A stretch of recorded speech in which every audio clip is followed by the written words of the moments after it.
Hello, everybody, and welcome back to another episode of the Flesh and Blood and Bone podcast. I am filmmaker Kyra Gardner here with my special effects makeup artist extraordinaire dad, Tony Gardner. That is me, Tony Gardner. September is a special month because it is my dad's birthday this month. Woo! He's turning 21, you guys. Again. Drop that skincare routine. Yes. And today we are going to be doing something a little bit different. If you're watching, the background behind us is actually just the SFX studio. It's our shop. My dad's SFX shop. We film here, and I just really didn't feel like putting up a backdrop today. I was tired, and it's like, why not show people where we really are? There you go. You see one wall. You see one wall of a multi-walled room. And today, instead of talking about a movie as a whole, we're just going to break down the kills from the 2020 film Freaky, directed by Chris Landon, and go over it ahead of an episode where we will have both Chris Landon and Michael Kennedy on the podcast. Let's dive in. I really wanted to give more love and flowers to this movie because it did come out over COVID in 2020, and I think that really hurt the film. It didn't get to have a theatrical release. Yeah, they shut the theaters down, so it just went right to streaming, and it's a really fun movie. And fun to see with people. Yes, which we didn't have that experience in the quarantine times. Yeah. Got to see it recently, though, on a big screen when they did the Chris Landon retrospective. Yes. And the audience was really into it, so it was really fun. You finally got to see it with an audience. Yeah, it was great. Now, a lot better than at home, no offense. Yeah. I think horror movies in general are so much better with people in the theaters. It's collaborative, and just to go through the experience with other people. That's what makes haunted houses and everything fun. So true. Yeah. Watching other people freak out is pretty great. Freak out. Speaking of freaking out, the opening of Freaky consists of four teenagers who are talking about the lore of Blissfield, the town that they live in, and this urban legend of the Blissfield Butcher. And of course, in horror movie fashion, the Blissfield Butcher actually comes and butchers them all. Yep.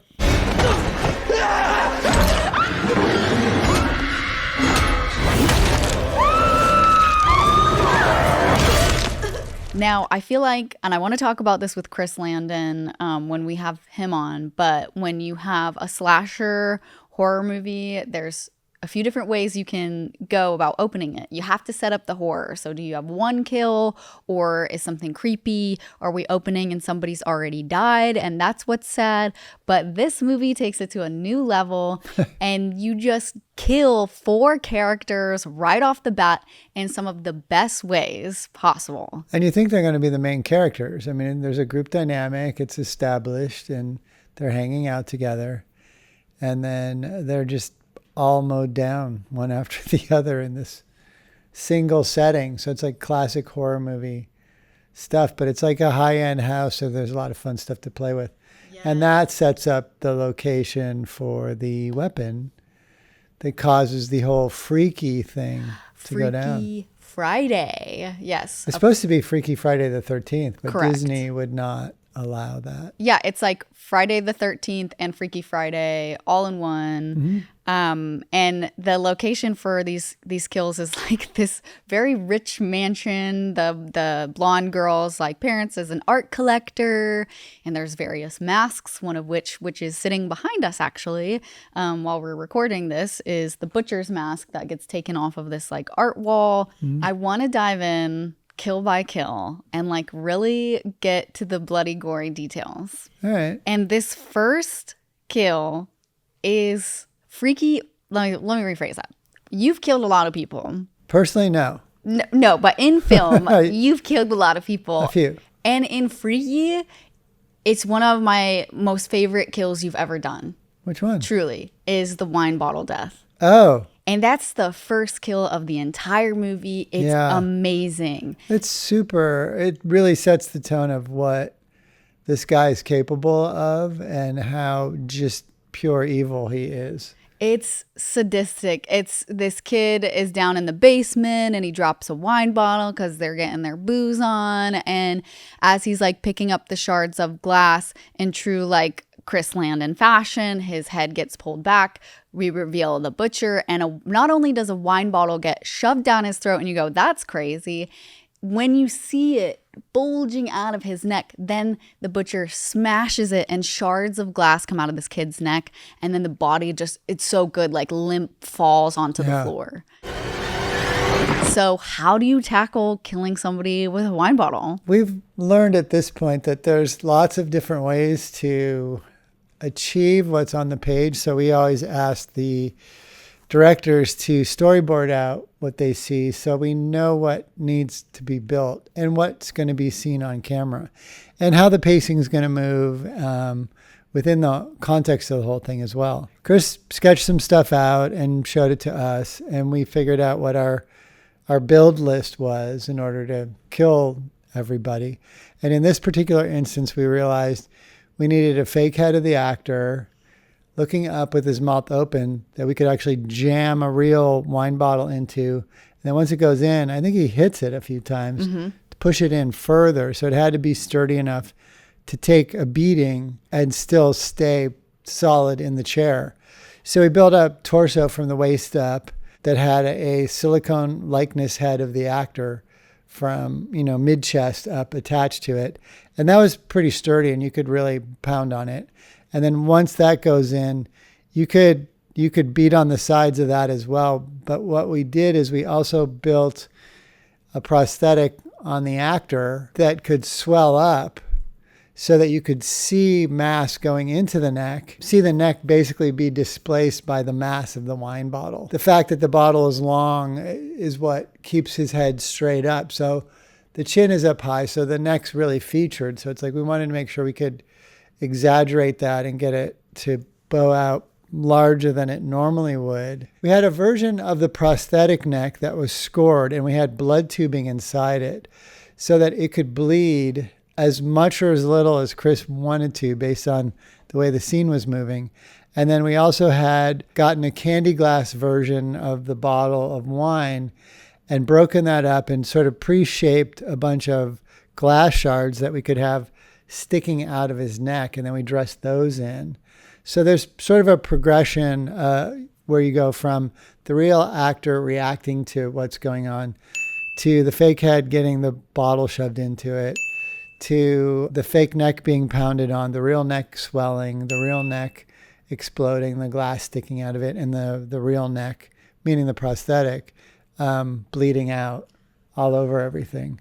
And then it was the actor wearing all of that falls to the floor. Oh, really? At the very end of it. Yeah, he did a fantastic job. He has a bottle in his mouth. Yeah, we had a partial bottle and yeah. So he was actually Yeah, he was great. Wow. And so when the butcher smacks the neck and the glass quote unquote comes out, is that in real time or is that VFX to show that it had come out? Because his hand kind of covers it. Everything's practical. Wow. And if you watch it without the sound, you can realize how much value the sound effects have on the scene. Not just the music for what's happening, but the sound effects of the glass shattering and the gurgling and everything else. There's just so many nice layers to it.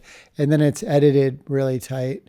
The cool thing is that it takes place in decent lighting, so you actually see everything. And quite often, you don't see much of anything in a horror film. So it was a really strong way to start. And then the other ones, I think Chris and Michael took advantage of the environment of the house and what was in it and what could be done for the other guys. Because one's a bit silly but fun out on the tennis court. It reminds me of another film, but I cannot place what the other film. Where it's like a giant property? No, where somebody breaks... something, and it's done time and time again. And then stabs both sides of the head through the ears.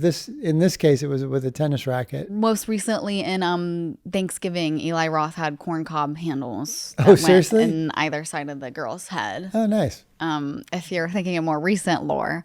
Speaking of lore, I know some more about the second death in Freaky. What do you mean? The ponytail lore. I don't know how much people know, and I know you're like, what are you talking about? I remember you talking about this when you guys were going to shoot it, of just something that made it easier for the second death for you guys was having the actress in real time in the movie swipe her hair to the side in a side ponytail for when she gets her head bashed in with the toilet seat. Yeah, otherwise you wouldn't see it. And that's so great. So like people might not know it, but that's to help the practical gag in the film is for her to do her hair like that. Yeah, because you needed the payoff of seeing a real head really getting hit. Yeah. You know, so there was a toilet seat that stopped so that she wouldn't get hurt. So they could slam it down towards her. But then we did a likeness head and shoulders of her making the same expression with her eyes closed. And the stunt guy could actually smash the head with the toilet seat as hard as he wanted. So he could bring it down and make the whole toilet base actually sort of rock around. That's pretty cool. So it could be pretty violent. And the lighting in that scene is really good as well. And she did such an awesome job of picking an expression when we live cast her and then committing to that on the shoot day and holding it. And we had the head there so she could match to it as well. But she was so meticulous about making sure that she got everything exactly right on. It makes the scene that much more effective. And then, you know, Chris had her, when she goes into the bathroom, she puts her hair up, gets it out of the way. Conveniently. Yes, so that we can see, you know, what's happening later. Yeah. Because otherwise there was really no payoff, because if her head went down sideways and her hair was loose, it was so long, it would probably just cover.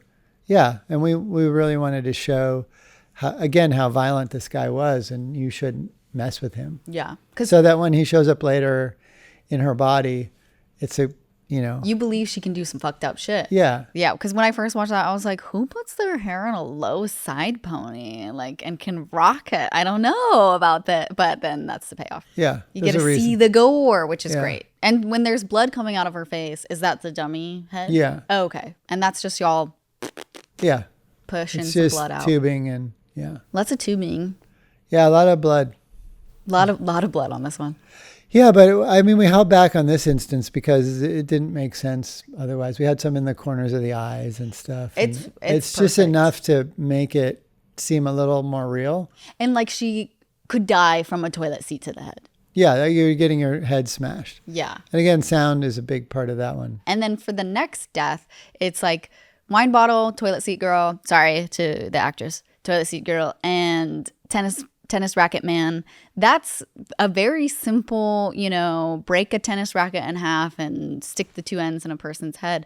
Is that just a digital, like the guy who's the stunt butcher is holding onto two pieces and then you just sort of add in digital a little bit of the edge and then he just puts it on the guy's head? No, he just we had a skull cap on the actor, a fiberglass skull cap with a wig on it.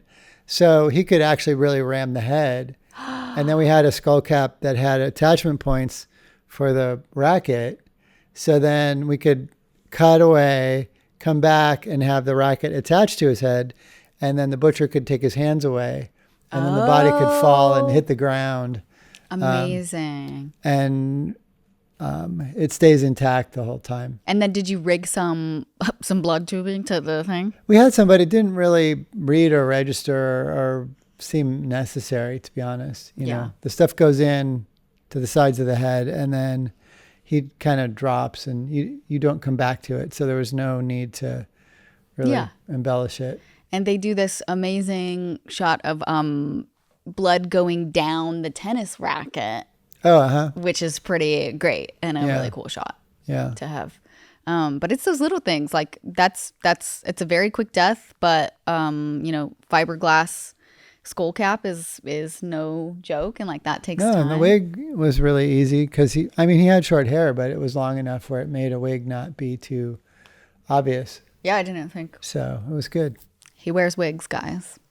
And then the final death is great because they set it up in the beginning where the butcher is chasing the blonde girl and picks up a spear and throws it at the throws it at her and it misses and hits the wall, but it has a purpose because it will come in handy later. Right. Which is very cool to just see that everything's so thought out and motivated. Yeah. And then the butcher is chasing her, and again, she's in the Narnia closet, which is weird because he goes and opens it, and she's not in it, and she's in this like back panel of the closet because it goes into another room. And I'm like, girl, why didn't you just stay there? Yeah. I think she's trying to get out to safety. Yeah. And then her parents come, so she's like, I'm gonna go get my Yeah. parents. You think she's gonna make it? A la Scream and Drew Barrymore, which is great. And then she doesn't, and the butcher just straight up lifts her up and puts her on that spear that hit the wall, and it goes through her whole body. Yeah, and then just leaves her there. How do you go about that? That was the easiest one. That was just a dummy body that you just, picked up. And it wasn't even a full body. It was just the amount of body you needed to see in frame for the impalement. Yeah, there was really nothing to it. We knew what we needed to build. So we made it easy for the stunt guy. So that was a quick one to shoot even as well. The cool thing before all this, though, is the butcher is killing everybody wearing the mask. It's already off the wall, and the only cue you have that he's going to be wearing a mask is seeing the camera pan across all these masks on the wall in the very beginning of the scene, and there's an empty spot. And that's it. And then the mask shows, he shows up in a mask, and you don't know who he is or what he looks like or anything. And I think that mystery of what his face looks like, I think is really important. It makes him creepier and more evil. And Chris wanted a very blank stare sort of thing, but he didn't want it to be like a human face like Michael Myers. He wanted something a little more abstract. So we went through old art books, like looked at masks from like thousands of years ago and picked stuff that wasn't native to this culture here, which made it more interesting. And it served no story purpose in the design of it. It was just something for this guy to hide behind. So the idea was to make it blank-faced and have the eye holes actually be round, but they're also asymmetrical. So everything's skewed a little bit off, and there's really no sense of symmetry. There's a little bit of a skull vibe to it, but it's, again, very abstract. Yeah. And is there any particular culture, like you think, because there's, and apologies if I am incorrect, but, the whole, the lore of the knife causing, that's also from this same thing. Yeah, there was cultural significance to the knife. They tie it to the ancient pyramids and like sacrifice Mayan.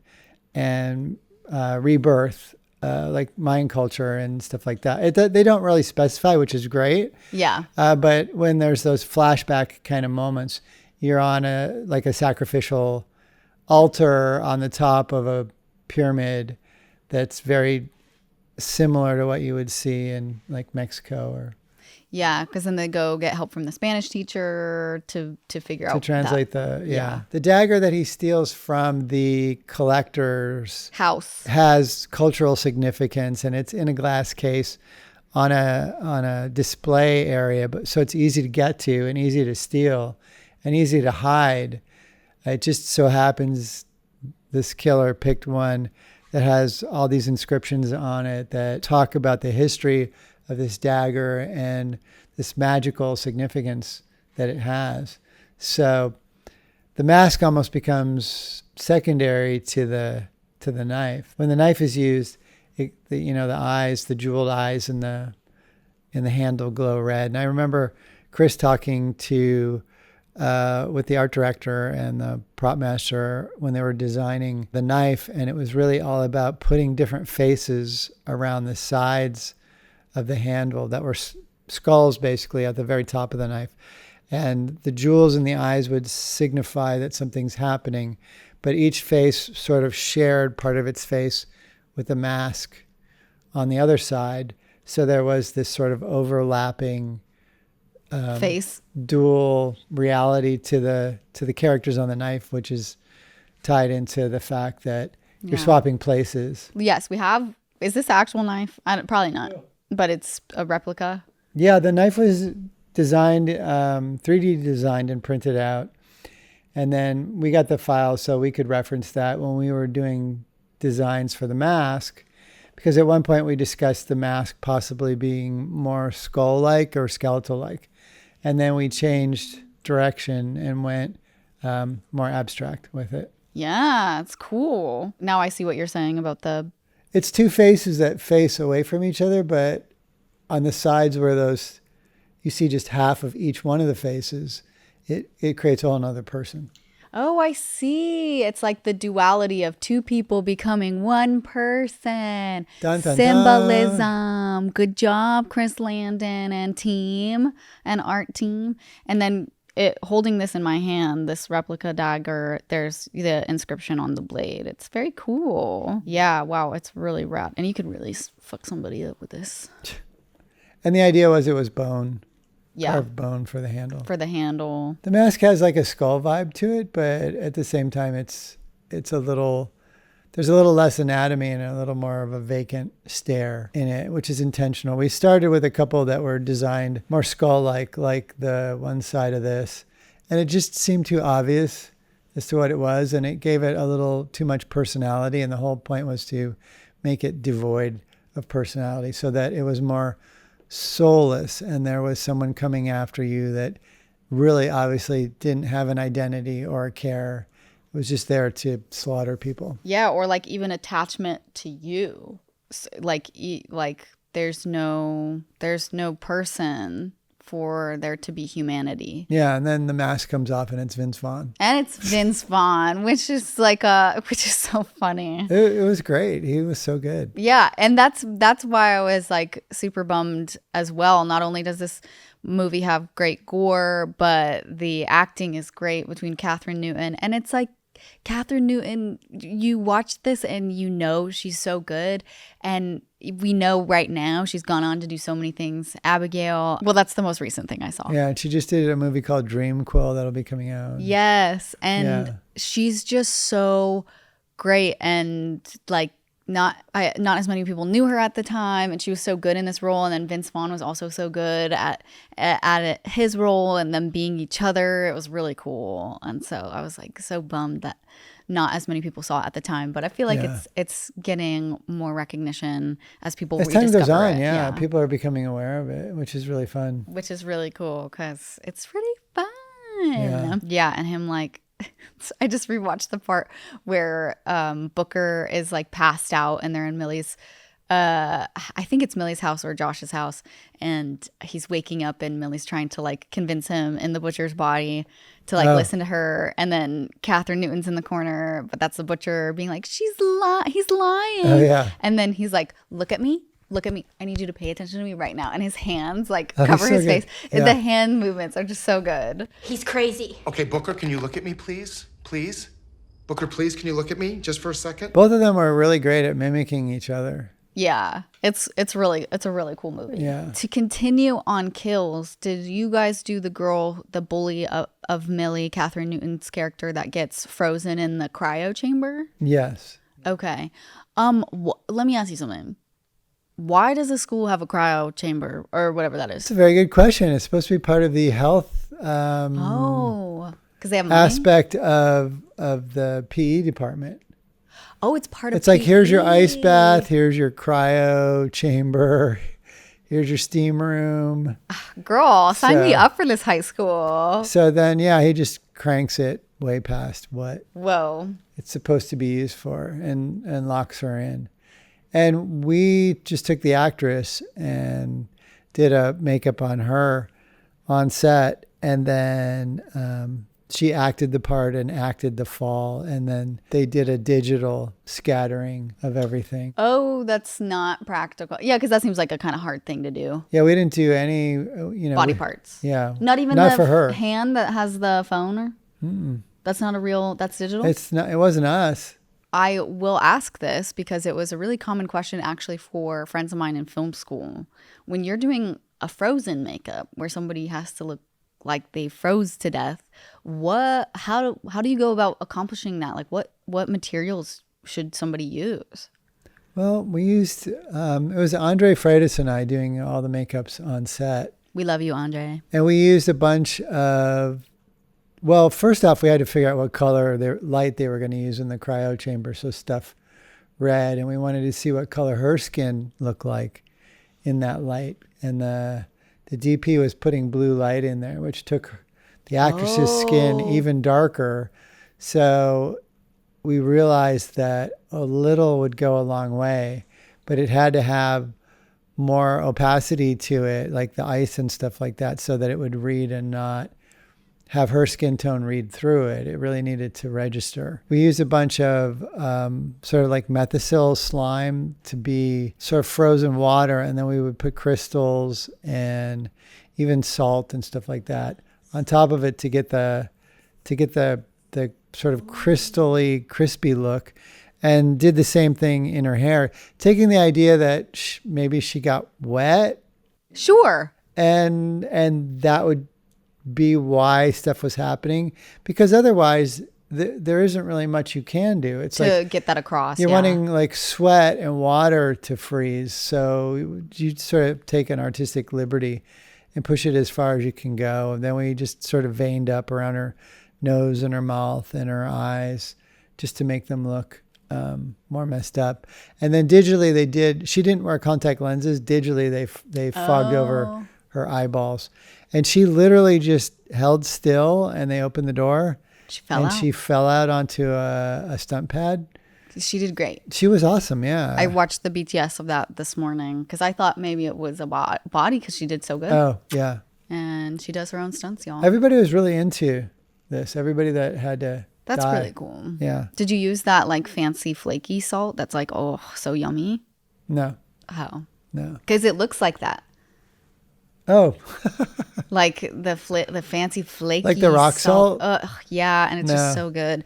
But no. Most everything was like smaller crystals, trying to make it look more like it froze faster, and it was more, I don't want to say condensed, but like tighter to the body and less theatrical. Like she's been out trudging in the snow for a couple hours, so we're trying to keep everything condensed, making a little more sense for the environment, even though it didn't make any sense that she froze that fast and also looking that they have door. That cryo chamber to begin with. That's the only one where I'm like, I don't know, how much do these kids, like, how rich is the school? Yeah, because it's kind of also giving like small town vibes when she's like walking to the school and Josh picks her up, and it's just like really cute, and then you're like, wow, this school is really rich. The school is actually really nice. It was a real school. The school was pretty new. Oh, okay. So, and then they went and changed over all the mascot stuff and put up the beavers and all that. But the stadium that they shot at, all that was part of this one school, and it was massive. Just so nicely built. So that's cool. If I was to wonder if they had a cryo chamber, that would be the school that I would say probably would have one. Yeah, that's fair. And what I appreciated, because it's not taught in every high school, but my high school happened to have this, was wood shop. So the woodworking teacher, Alan Ruck, is such a dickhead in this movie. He's so good. And I forgot how much of an asshole he is in the movie. Like, oh yeah, he's so good. Because he's like, he tells Millie like, your dog, like, let's see your doghouse today. And she's like, it's not due till like basically a week from when it was. And so she's like, can I turn it in when he's due? And when it's due? And he's like, no, it's due now. Can I just do it the 16th? Can I just do it the 16th? Speak up. And it's just like bullshit that a teacher couldn't really do. But if you've had some mess up teachers, like, I believe it. And you want him to get it. No, the part's really well written so that you hate him. Yeah. Like right away. And he's so good with the delivery. He's such a nice guy. And then he's playing such a dick and so well. You want that character to get taken down. You're cheering the killer in that scene. Yes, and, absolutely. That says a lot for both the writing and the acting. Yeah. Totally. Yeah, which is so funny because I feel like it was just yesterday that we were here at the shop. Figuring it out? Yes. And they were doing, my dad and his team were doing mock-up boards for the saw kill in Freaky. And my dad was like, there's this actor coming in today, and like, could you, the killer in this scene is a girl, could you stand in as the girl, which I didn't know was Catherine Newton at the time. And I was like, sure. And this actor comes and he looks so familiar, but I couldn't place it. And I'm so glad my dad didn't tell me who it was. And we did these photos of like placing the saw blade. And as soon as he leaves, my dad's like, do you know who that is? And I was like, I don't know. And he was like, that's Cameron from Ferris Bueller's Day Off. And I lost it. I was like, are you kidding me? That was so cool. So I got to like mock up those photos with him, and he was so nice. And we were trying to recreate the storyboards, because you draw a storyboard and you draw it based on your interpretation of the camera's at this angle, you're going to see this much of the blade, and then the person's going to be here, and this is how we build suspense. And what our goal was to, well, there were two goals really. One was to show how thick the blade needed to be in order to be tall enough to cut through a person, how much of that blade is visible out of the table saw.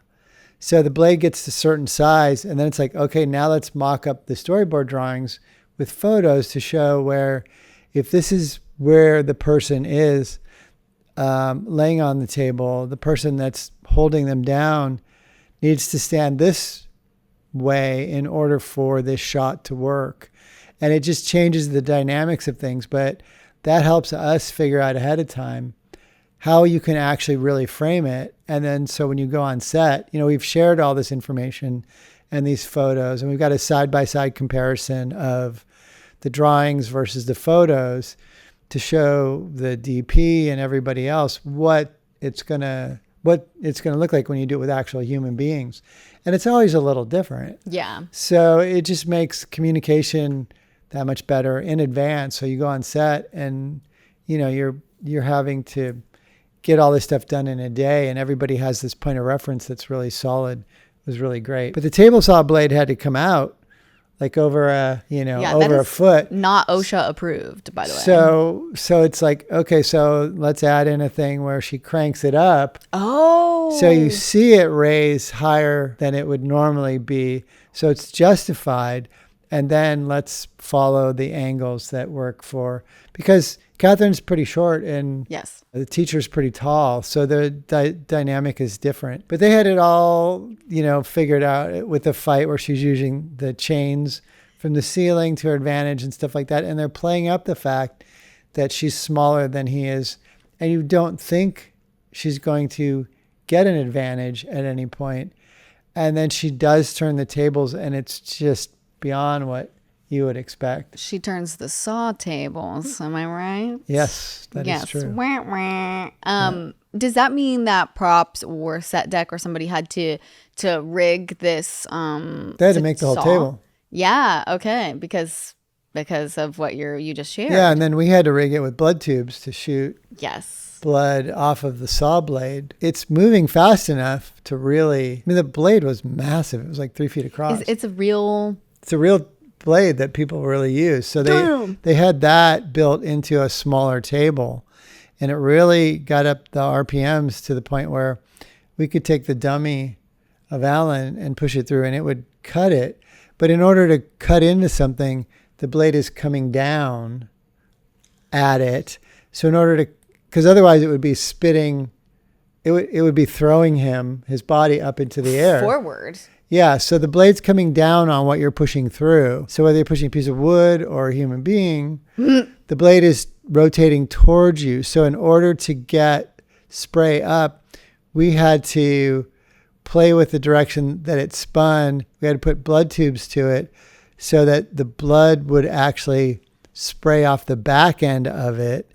So we had to put tubing on Alan, Alan's dummy. We had different version dummies of him, but one dummy was a solid one that had blood cavity in it and stuff, and that was something you could actually push through, and it would spray.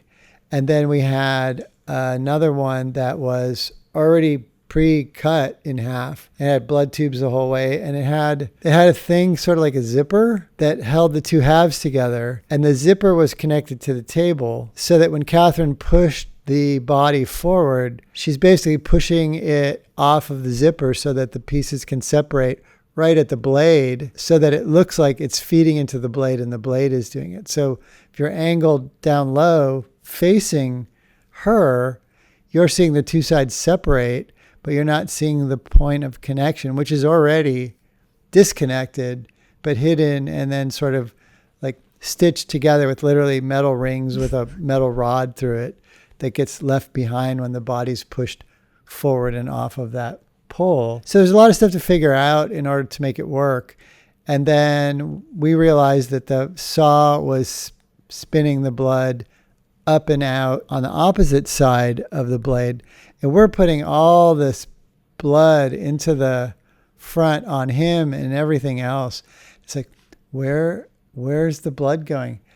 And we were shooting in a dim room. We were shooting in the gym, and we'd blacked it out so that the focus could be on this, and the lights were down low because it's, after hours in the school. The air is red. The blood is vaporized, and we're all in a cloud of red from the saw blade spray just shooting up so fast. It was like a spritzer bottle of blood. There was like nothing that was like solid, but all the solid blood that was shooting off of Alan's body prior to hitting the blade, because we had all the blood tubes in the body. So as they hit the saw blade, blood could continue to shoot up from that side. That stuff we just shot like, I don't know how many gallons each time, just so that you could see stuff, because you couldn't see any of the stuff coming off the other end of the blade. Was it maybe also because the saw blade was going too fast? It's going way too fast. So it's vaporizing the blood. Yeah. And was that while you guys were going for takes, or was that during your test footage? No, that was while we were shooting. Oh God. Is that, can I ask you something? Is that nerve wracking when you're like, oh shit, we have to figure this out and we're under the clock and all this blood is like freaking vaporizing in the air? Yeah, that just meant that because we had blood on both sides, we had on the end of we had two tubes that shot blood onto the blade so the blade would carry it up. And then we had tubes in the body that would shoot it straight up out of the body. So the tubes that were feeding onto the blade, that's all that was vaporizing. So we just sort of doubled down on the body, going more extreme with the pressure and the volume of blood that came out of the body, so that we made sure that it would read. Wow. So there's different takes of her pushing the body through where there's tons of blood and then there's a little bit of blood. And so there were options. And if they wanted to digitally enhance it after the fact, they could. Great. All you need is just like a little bit of practicality so you know which way it's going to go and how the light's going to hit it, and then you can add. Yeah, and then we shot some of it actually in the woodshop room proper. Yeah. Prior. And we had the table set up, and we had these big lights and reflectors behind us. And the place was pretty much brand new, Oh, right. Oh, you fucked that up. So that one, the one that we shot in the room was all the practical spray. We weren't getting into the heavy duty stuff. And it was going up and it was disappearing and it wasn't coming back down. And we're like, where's the blood? And somebody behind the lighting was getting drenched because the blood was literally shooting up, arcing over the lights and the reflectors, and just showering down behind all of us where we couldn't see it. So, but you could hear it because it sounded like somebody was taking a shower. So at a certain point, when they said cut, everybody's like looking around. They're like, what's going on? And then the person who was back behind them went, it's all right here. It's all over here, girl. And it cleared the lights and everything like cleanly. Well, thank God for production insurance. And then it was just this big, massive puddle on the floor. And then we readjusted for that. The poor people who were so far back, they're like, it's not going to get me. It did.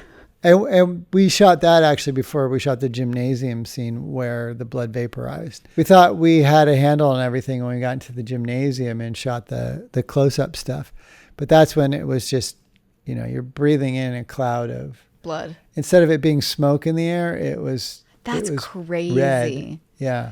It's interesting. You learn a lot about like science and anatomy through this stuff, but it's similar to my dad and I were just talking about this the other day, is when there's a gunshot in a film, what happens in real life is if you were to actually see an entry wound, it's so small. You can't find it most of the time. Yeah. But the exit wound is where all of the blood comes out.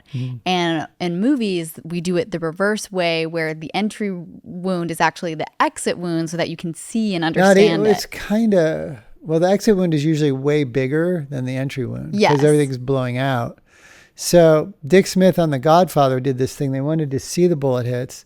So he sculpted all these like sort of little craters that had a red interior and had like blood in them. And then he had little wax plugs that were on wires that were blended into the skin so that on camera, he could pull all those wires. So the guy's face went and turns into cheese and you're seeing holes in it. And then the holes could bleed. And it was all done for the graphic of it so that there was something more visual. Because they said, I remember Dick saying that if you shot a real gun, they had people on set that were explaining everything. He said usually it closes up and it makes sort of like a little Y shape. And a lot of times you have to look for the entry wound. Wow. But the exit wound is always massive. And that's what helps you find the point of entry. Wow. So we're just like making shit up. So yeah, it's all done for visual enhancement of something. So it's like the guy with the wine bottle in the beginning of this movie. It's like, okay, if we wanted to be realistic, all those shards of glass would be in his throat if you were able to actually break it, you know? Yeah. But first off, you'd have to break his jaw to even be able to get a there. bottle in there. So it's like there's always a suspension of belief, and you're pushing to see how far you can go with it and have people still buy that it's real. And in most of these instances, it comes down to the actor selling that it's real and then the presentation of it, you know, the follow through looking real. It's like a magic trick. Sound design. Yes.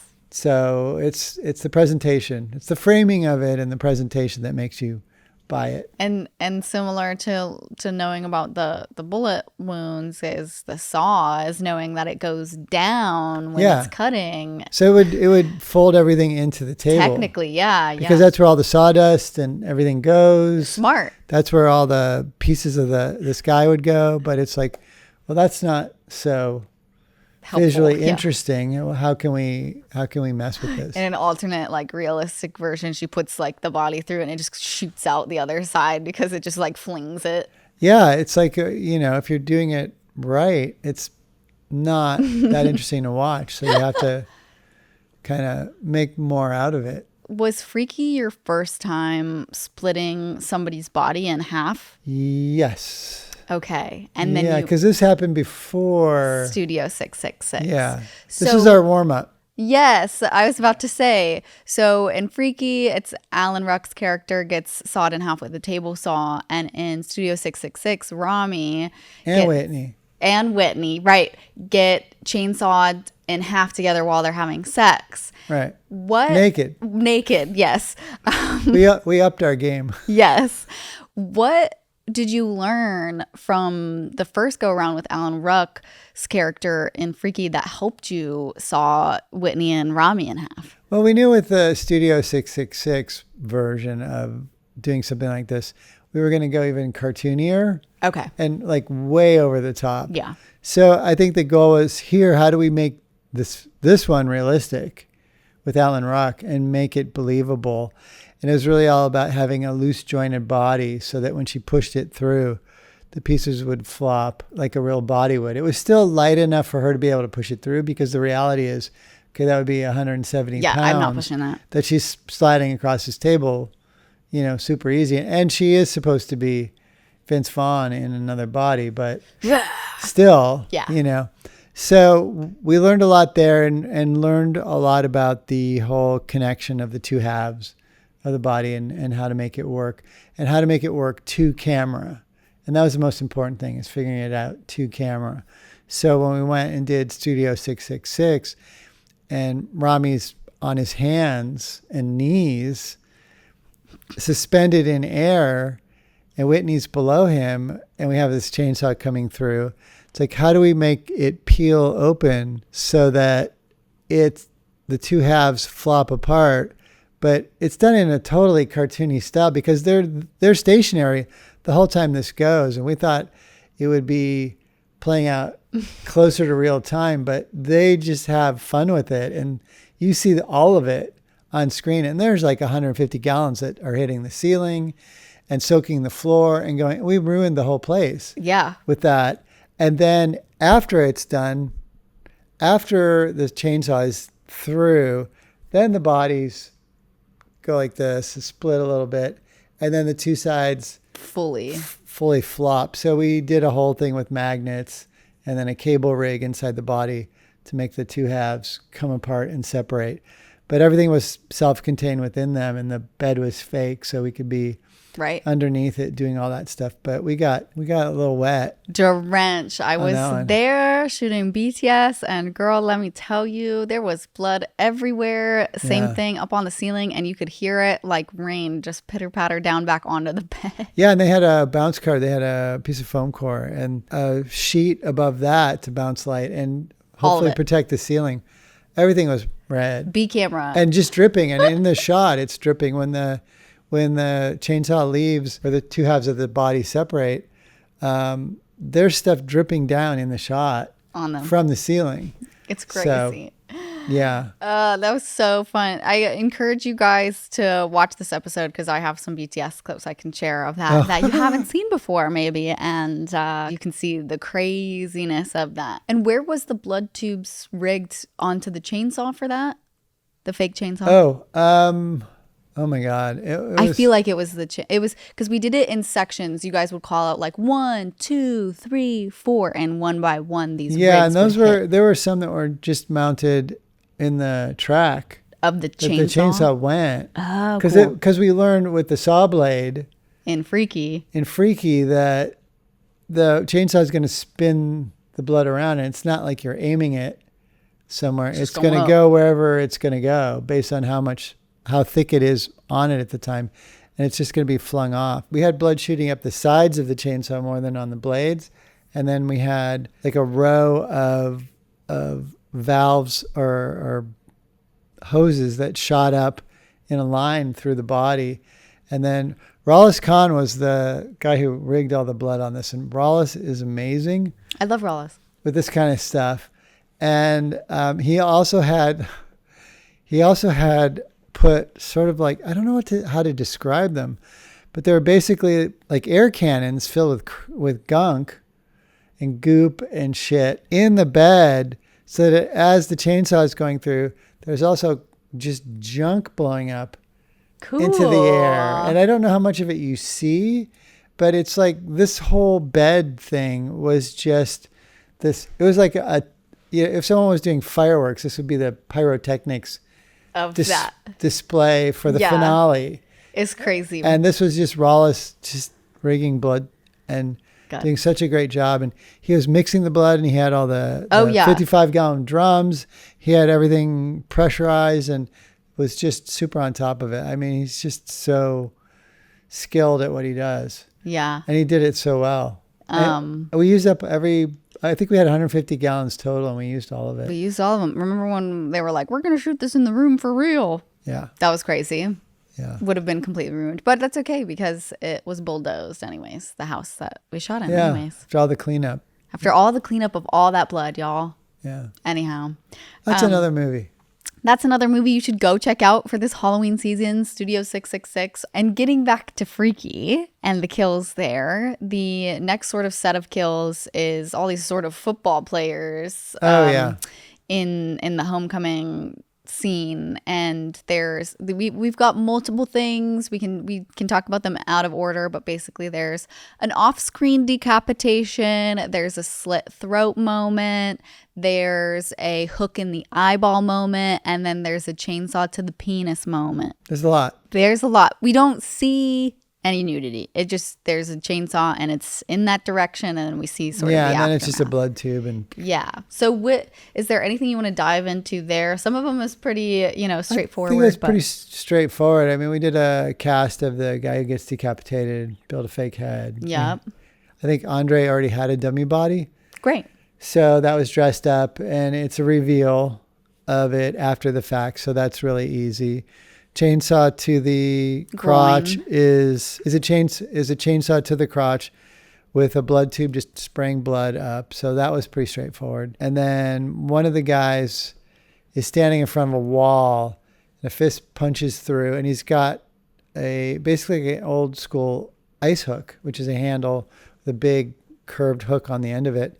And his hand comes through the wall around this guy. If I was the guy, goes like this, and then comes back, and the hook goes straight into the guy's eye, and the guy gets pulled through the wall, and you don't see him again. And we built a full head of the actor, full head and shoulders. So we had a dummy from maybe mid-torso up in the shot. We used a camera slider and put the hook on that so that we could control it coming at the head at exactly the right height and placement. And then it was all about the speed, and it would slide exactly, because we needed to get this hook right into this eyeball. Right. And we made these eyeballs that were soft silicone that you could puncture, and they would spray blood. We wanted to make sure that we didn't land the hook in the forehead or anywhere else.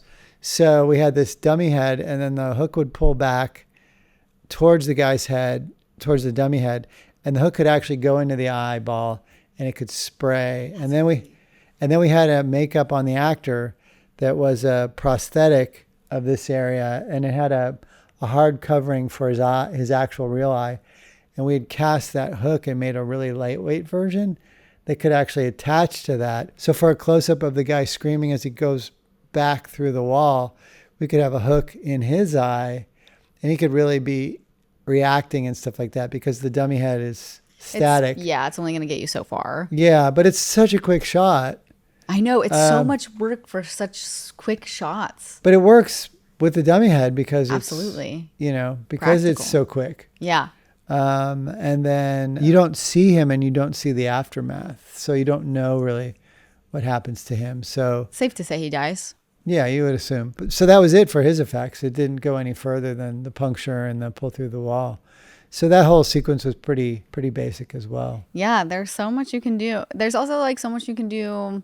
I can't talk about it yet because it's in my movie, but there's the high end version of some things you can do, and then there's a lot to be said for what you can cheat. Oh yeah. For some stuff like that. And we did a little cheaty moment recently that involved some similar things Oh. to the end of Freaky, and it was really cool to see a lot of tricks. Yeah, there's a lot of options, and it comes down to what angles you want and what you actually want to see on camera. Yeah, and then I think those are the last people who die. Yeah, because I guess technically the butcher gets killed with the chair leg that Catherine Newton's character grabs and stabs him through the back of the chest. Yeah, and that we didn't really have anything to do with that. Yeah, because I'm sure you could just hand a stick, or the prop people have the stick, and you're like, shove it through a torso, guys. Yeah. Yeah. Is there anything else you want to add, Dad? No, I think, we covered the mask, the deaths. Yeah, the deaths. And hopefully, we'll have Chris Landon and Michael Kennedy on to do a full, episode on Freaky itself and just making the movie, and your guys' work together, I think is going to be really fun. So hopefully this was a good warm up to like all the gore lore. This is the kind of nuts and bolts of the gore. Yeah, because it's such great gore, and I think it deserves its own breakdown and like just going piece by piece. No, I'm not joking. Like I watched that, and I'm not kidding. Like that wine bottle death is still one of like my favorite deaths ever. The Blob takes first place, but that comes close second. It's cool. So it's really well written script, and the actors were just so good. I mean, Vince Vaughn and Catherine playing each other. Such a good Just to be on set and watch the two of them sitting in chairs watching playback and figuring out body language that was more indicative of their characters for that shot. The communication between the two of them. It was really cool. I love that. Yeah, it's a nice environment. Yeah, I would imagine so. Well, I think that wraps us up for this episode. There you go. Hopefully, Freaky deaths. Freaky deaths. We hope you stay tuned for the full freaky episode with Chris Landon and Michael Kennedy. We hope you have a great rest of your September. This will come out with like 2 days left, a day left of September. But we welcome you into October. Yes. Happy spooky season, guys. Happy Libra season. We are 2 Libras. And what should we talk about for October? I still got to figure it out. I'm a working girly. I'm trying to finish my movie in post-production, yo. You tell us what we should Ooh, cover. yeah. What should we cover? We should cover. There's lots of options. Let us know because nobody really lets us know. We say let us know and nobody lets us know. So let us know. There's a whole comment section. Use it. Use it. And go check us out on YouTube because we are inching closer and closer for me to be able to monetize my YouTube channel, which just means that I could get, extra gear, extra equipment, or help pay for an editor and things to really help out on the podcast. So if we can build the YouTube channel together, guys, There you go. then there's more we can do with it. So Sounds good. happy October, and we will see you next month. Bye. Bye.